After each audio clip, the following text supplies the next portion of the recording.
Welcome to Queen's West Oahu Virtual Speaking of Health Lecture Series. My name is Eric Barsatan, and I'm the Manager of Physician Relations and Medical Staff Services here at the Queen's Medical Center, West Oahu. The title for today's Speaking of Health Lecture Series lecture is A Whole Health Approach to Hip and Knee Arthritis. Right now, throughout the presentation, if you could ask all our viewers to be on mute, and if you have any questions, please type your questions in the chat box and our speaker will answer them at the end of his presentation. At this time, I'm honored and privileged to introduce our speaker, Dr. Michael Chen. Dr. Chen attended the University of Washington School of Medicine. For his internship, he went to Stanford University Hospital and completed his residency at Stanford Hospital and Clinics. And lastly, his fellowship was at Harborview Medical Center. Welcome, Dr. Chen. You may now proceed with your presentation. Thank you, Eric. It's a pleasure to be here to talk with everybody. And as Eric said, my name is Michael Chen, and I'm an orthopedic trauma and joint reconstruction surgeon with Queens. And today I'm going to talk about the most recent evidence-based treatment options for hip and knee osteoarthritis that do not involve surgery. So as Eric was saying, I'm from Seattle, and I went to University of Washington for school, and then I went to orthopedic residency at Stanford, and then I did an orthopedic trauma fellowship at Harborview in Seattle. And I had no disclosures. So the goal of this talk is to really empower primary care providers on how to maximize conservative treatment of hip and knee osteoarthritis, which is very common. And this is going to be focused on using evidence-based treatment methods. And if there's any questions at the end of this, I would encourage folks to go and look at these two guidelines, which are very, very good. The first one is from the American Academy of Orthopedic Surgeons, and the second is from the American College of Rheumatologists.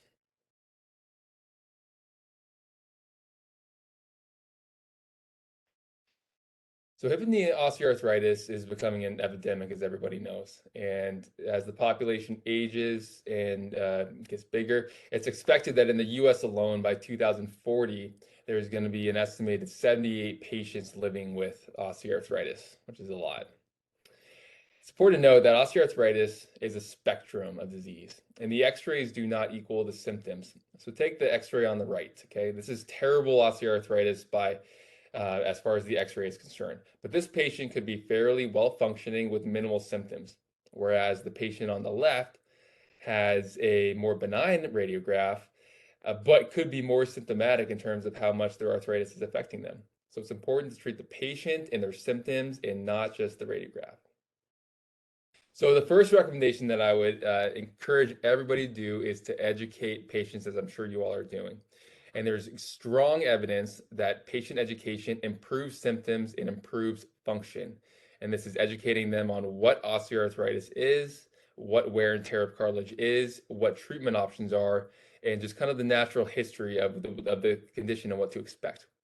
And I would also encourage you to have patients look up information on their own on the web. And one great resource is orthoinfo.aaos.org.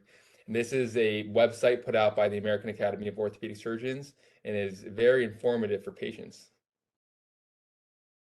So the first topic I want to talk about aside from that is exercise. Okay, so of all the exercises, there's only a few that have actual research behind them and that are evidence-based. The first exercise is Tai Chi. So Tai Chi is very easy on the joints, and it not only promotes strength, but also coordination and balance and mental health. And there's randomized control trials that demonstrate that it helps. Now, patients need to do this on a weekly basis, and they need to do it preferentially for a long period of time to get benefit. So this has a strong recommendation to do Tai Chi. The next one is swimming or aquatic therapy. And so when you're in the water, there's less gravity, and so you have decreased joint and reactive forces on the hip and the knee. So patients are able to strengthen better without experiencing the same pain. And again, there's strong evidence that this really does help. So I would encourage you to have patients get in the water, which is easy to do, especially as we're here in Hawaii. And then the last exercise that has research behind it is cycling, either road or stationary. And this is very easy on the hip and the knee too. It doesn't translate a lot of forces across there, and it decreases pain and can increase mobility. So what about sending patients to physical therapy? Is this worth it or not? It turns out physical therapy is usually highly effective, and it can be as effective as medicating patients with pain medications, but it needs to be individualized and it needs to be done for an extended period of time. To get some benefit, patients need to do it at least for 12 sessions and at least 1 to 2 times per week, according to the most recent research. And this not only works for your low activity patients, but also your highly active patients that are already out there cycling, running. Just by properly training their muscles and learning how to protect their joints by a trained physical therapist, they can benefit from this too. So the next topic I want to talk about is meditation and counseling. So meditation, specifically mindfulness-based stress reduction, is a powerful method that can be used for any part of life, but also can be used for hip and knee osteoarthritis. So in mindfulness this has been popularized by the Dalai Lama, and there's good preliminary studies that show that this mindfulness-based stress reduction for hip and knee osteoarthritis improves symptoms and improves overall mood and mental health. And there's larger randomized control trials that are currently underway to investigate this. Now, this can be daunting as to how do you go about as a patient, how do you go about implementing this into your life? And so I would just refer them. There's multiple online resources as well as YouTube videos and apps that they can get on their smartphones that can take them through courses on this mindfulness-based stress reduction. And then the next topic is self-management programs. So self-management programs, these are counsel programs that are guided by mental and physical health therapists that specialize in this special kind of programs. It's carried out over several sessions over several weeks. And what the patients learn to do is they learn how to cope with pain. They learn how to problem solve when their osteoarthritis increases the stress of life, and also they learn how to manage that stress in doing so. And there's strong evidence that these programs increase patients' self-efficacy, which is essentially their ability to manage their own symptoms and not be dominated by it and let it affect their lives. And it increases positive thinking and ultimately reduces pain and increases their function. So how do you go about implementing this? So there's what I would encourage you to do is to reach out to your local mental health and physical health therapist and see if they offer these programs, because many of them might. And if they don't, then there's also online programs that patients can get a part of, can be a part of, that are virtual. So moving on to adjunctive aids. So there's a lot of things out there that may or may not help patients deal with their arthritis. Of these options, the really only adjunctive aid that has any evidence to support that it helps is using a cane. But canes really do help. Not everybody likes to use a cane though. So using a cane, there are some rules on how to use it. And the first rule is that you got to use it in the other hand. So if you have a patient in your clinic and they're using a cane, just make sure that they're using it in their other hand, as this is what decreases the joint forces when they're actually walking. And believe it or not, there is a right and a wrong way to use a cane, and a physical therapist usually know what the right way is. And so patients can benefit from a one-time session with a physical therapist on how to properly use that cane. There's a lot of braces patients can use. The most common ones are those neoprene knee sleeves. They're very low risk, but patients may or may not find benefits. And according to the large studies, they don't really do too much, but they're worth trying. And orthotics and insoles, the current recommendation is not to use these aids because there's no evidence that they do anything. So what about adjunctive therapies? So acupuncture, TENS units, massage, and ultrasound. There's very limited evidence to support that this improves pain above placebo in patients with osteoarthritis. But then again, these are fairly low risk, and if a patient does improve, then might as well do it. So this is a conditional recommendation.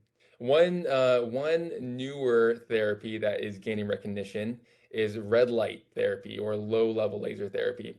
Now, this is well known in the basic science world to have anti-inflammatory and analgesic properties. It also induces a biological effect on musculoskeletal tissues. And there's a recent randomized control trial looking at using red light therapy, such as this device over here on the right, in patients with knee osteoarthritis. What they did is they received a dose of 20 to 30 minutes, just 3 times per week. And patients did have a significantly but small improvements in strength and function. So this is something that's worth exploring. There's expensive options and there's cheap options that patients can purchase on the web, but this is fairly low risk, and I would recommend you exploring this. Okay, so supplements. So there's a lot of things out there that claim that they can help reduce pain or reverse the process of arthritis. So, but none of them have really, as far as evidence-based medicine goes, none of them have been shown to actually help, except for turmeric. So turmeric is a powerful anti-inflammatory that's well known for treating many conditions. And there's many studies that show when compared to anti-inflammatories such as NSAIDs, it's just as effective as NSAIDs, with the benefit that there's no severe side effects.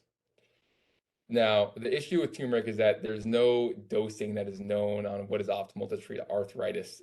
It is known that you have to take a lot of it though, and it can be expensive.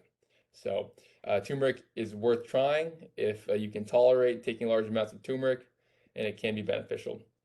Glucosamine and chondroitin, these are very popular to take, but there's no evidence that these do anything over placebo. So the official stance on the American Academy of Orthopedic Surgeons is against using this because there's no benefit. And then vitamin D and ginger have been explored, and there's no clear benefit that they improve osteoarthritis symptoms.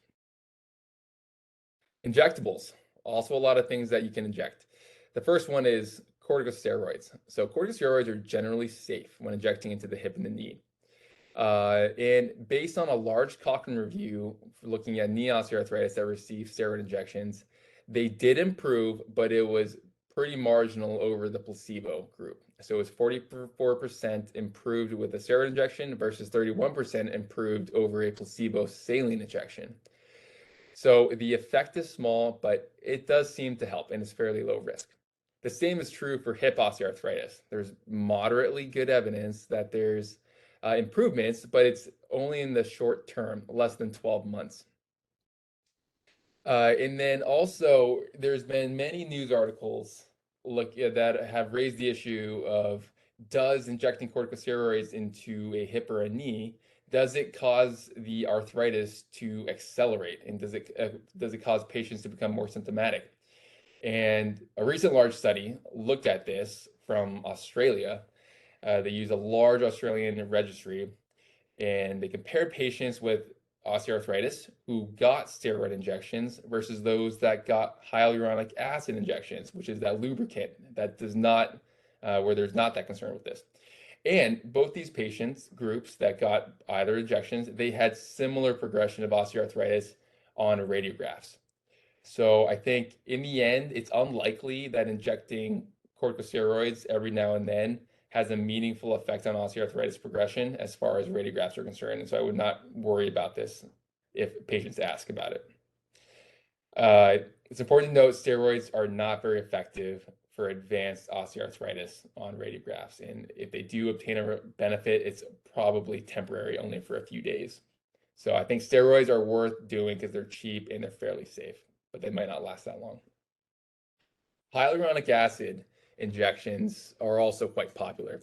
This is viscosupplementation. It's a joint lubricant. You inject it into the joint, and it's supposed to last for several weeks, but the effects are supposed to last for several months.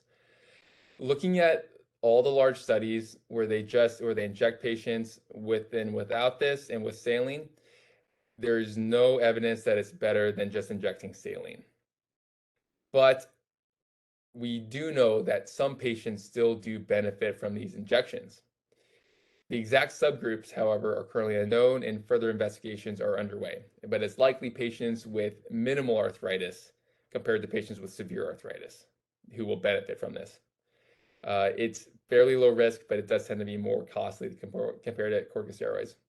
The current Academy recommendations are against using hyaluronic acid in all comers, but this might change as further as the subgroups are identified who benefit from these. A lot of patients ask about platelet-rich plasma and stem cell injections. And they ask, can these reverse the effects of arthritis or improve pain? And there's no good evidence that they have these effects. And there are multiple studies that do show that they have some beneficial effect, but I would caution you on interpreting these because a more recent study from the British Journal of Sports Medicine in 2021, they looked at all these studies and determined that they were at very high risk for bias, from industry-sponsored bias. And so so currently it's not known if these actually have any improvement, and the current recommendation from the Academy is against using these modalities. But further investigations are underway to see which subgroups might benefit from such injections. Moving on to medications. First is anti-inflammatories, or the non-steroidal anti-inflammatories. These are the most effective medications for treating arthritis pain, and they have much less adverse side effects compared to narcotics. There's many different formulations. The most powerful one that seems to have the best effect according to the latest studies is diclofenac, but it is a pretty high dose that they found to be effective, and so I would caution against using this on a routine basis. There's no clear benefit over the selective COX-2 inhibitors such as Celebrex in terms of treating pain. There might be some decreased gastrointestinal side effects, but there are those other cardio there are all those other cardio adverse effects that can happen if you use those. So caution when using those. And then topicals from the arthritis, they can also be as effective as orals, and these are the topical anti-inflammatories, such as topical diclofenac, with the added benefit of zero adverse effects. So if taking oral NSAIDs, it's recommended to use the lowest dose over the shortest duration of time. So if a patient is having to take Advil or ibuprofen on a daily basis to treat their arthritis pain for years, they probably need a different intervention done so that they don't have to do that, so that they don't get these cardio, renal, or gastrointestinal side effects. The other medication that has been shown to help is Tylenol. This is a strong recommendation. It works, but it's less effective compared to NSAIDs. So if the patient only wants to take one medication, I would recommend them taking an NSAID if they can tolerate it. Opioids. These are strongly not recommended. There is multiple high-quality studies that show that these are minimally effective in treating pain from osteoarthritis, and they have a high rate of adverse effects. A couple years ago, tramadol was not included in this, and tramadol was recommended for the treatment of osteoarthritis. But the newest guidelines include tramadol with all other opioids in that they do not help and as much as the NSAIDs do, and they still do have adverse effects. So the current recommendation is against using tramadol for treatment of hip and knee osteoarthritis. I mentioned topicals briefly. So as everybody knows, there's topical diclofenac gel, or the brand name is Voltaren gel. This is highly effective for treating knee osteoarthritis. When compared to oral anti-inflammatories, it's not as effective, but it's still pretty good, and it has the benefit that there's near zero adverse events from using this. So I would strongly recommend using the topicals. So weight loss. Nobody likes to talk about weight loss, but it's very important, especially for minimizing symptoms from arthritis. And the dose needed to get a benefit has been determined to be at least a 5% body weight loss to benefit from decreased pain and increased function from pain related to arthritis. But it's important to note, to tell patients that there's a dose response curve. So if they lose more weight, they will feel better in terms of their arthritis. Exercise programs are the least effective in terms of achieving weight loss. The best is diet, and even better is diet plus an exercise program. So if they're only going to do one, I would recommend having them do a diet. And there's also the benefit, if they do lose weight, if they do ever need a total joint replacement, they'll have less risk of prosthetic joint dislocation and less risk of periprosthetic joint infection, which is a big problem if it happens. A little bit more on lifestyle modifications. So this is according to some of the experts in diets and weight loss and behavioral therapy around the country. So when thinking about diet, it's the caloric restriction and adhering to the diet for a long-term period of time that is critical. And this is more important than what the diet is actually made up of. So it doesn't matter if it's paleo or keto, it doesn't matter what that is, as long as they're consuming less calories and they're able to stick to it. And then on top of that, adding exercise to it. And it doesn't have to, you don't have to run around for 1 or 2 hours. It could just be brief periods of exercise, but that the patients are able to do so on a weekly basis. And then behavioral therapy can always help in supporting these changes in one's lifestyle. There's several medications that are FDA approved to assist in weight loss if patients are having difficulty achieving this with just diet and exercise alone. And each of these have differing effects and differing risk profiles, but all are FDA approved and are reasonable to explore. And then lastly, bariatric surgery is an option if all these fail. And there's bypass, there's banding, there's sleeve gastrectomy. So these are in patients who are very overweight and cannot achieve weight loss by the aforementioned means. It's worth having them see a bariatric surgeon for consultation. And if all this fails, you can send them on down, or if they have severe hip and knee osteoarthritis, send them on down for a joint replacement. And with that, I'll take any questions. Thanks for listening.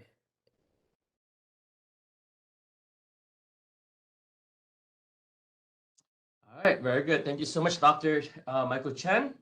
Yeah, let's go with the Q&A portion. If you have any questions, again, please type them in the chat box.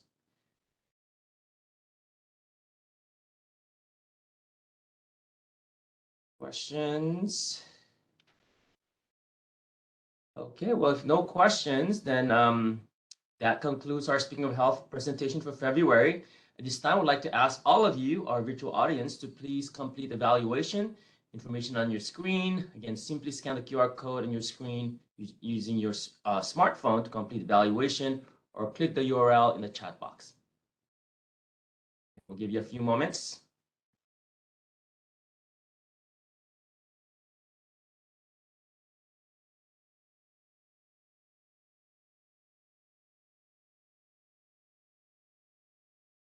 And thank you, everybody.